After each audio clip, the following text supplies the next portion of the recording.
인체의 신비전의 임산부 표본의 주인공은 중국 유명 아나운서. 28일 방송된 SBS 당신이 혹하는 사이 이하 강옥사에서는 중국의 유명 아나운서 장웨이제의 실종과 관련된 음모론을 조명했다. 이날 방송에서 송은이는 1990년대 중국 다른 TV 대표 아나운서 장웨이제가 임신 8개월 된 아이와 함께 실종되었다고 말문을 열었다.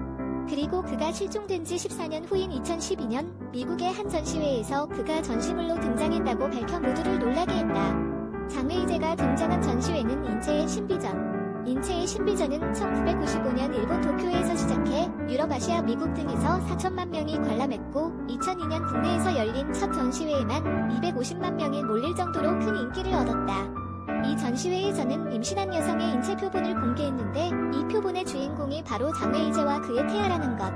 모형이 아닌 실제 사람을 모형화했던 인체의 신비 전시회의 표본에는 중국의 죄수들이 다수 사용된다는 의혹이 끊이지 않았다. 그리고 전시회의 기획자인 군터폰 하겐스 박사의 인체 표본 공장은 전 세계 곳곳에 있었는데 특히 압도적으로 많은 전시물을 만들어낸 곳이 바로 중국 다롄의 표본 공장이었다.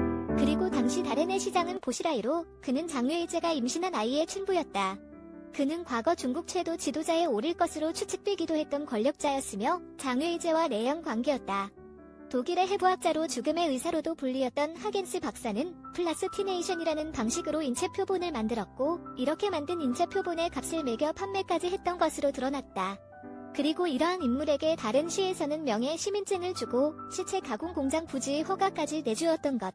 특히 중국에서 탄압했던 종류 단체인 파룬궁에 대한 탈법적인 사형이나 감금이 많았던 도시가 다롄이었는데 다롄의 인체 표본 공장이 세워진 것과 파룬궁이 탄압받은 시기가 일치해 눈길을 끌었다.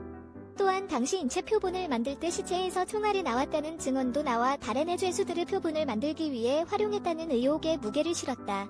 그리고 당시 다롄시 인체 표본 공장의 총책임자는 구카이라이라는 인물인데 그는 바로 보시라이의 아내였다.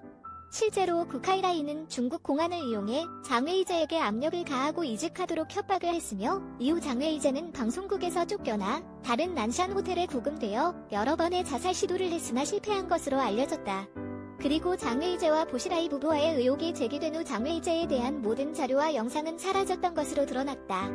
또한 전문가는 임산부 표본이 적어도 임신 8개월 이상 된 것으로 보인다고 분석해 장웨이제 인간 표본설에 대한 의혹에 불을 지폈다.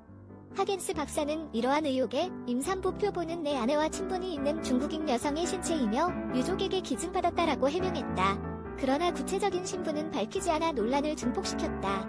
그리고 보시라이는 뇌물수수, 공금횡령, 직권남용 혐의 무기징역을 선고받았으나 지난 2017년 간암으로 가석방되었다. 또한 그의 아내는 내연 관계였던 한 남성을 살해해 사형류의 선고를 받았다. 그리고 이들의 몰락 이후 장웨이제 실종에 관한 이야기가 다시 수면 위로 드러나고 있는 것으로 전해졌다. 이날 이야기를 들은 봉태규는 장웨이제가 살아있었으면 좋겠다. 보시라이 부부가 부패 혐의로 처벌받는 뉴스를 보며 아이와 행복하게 살았으면 좋겠다라며 자신이 꿈꾸는 음모론의 결말을 그렸다.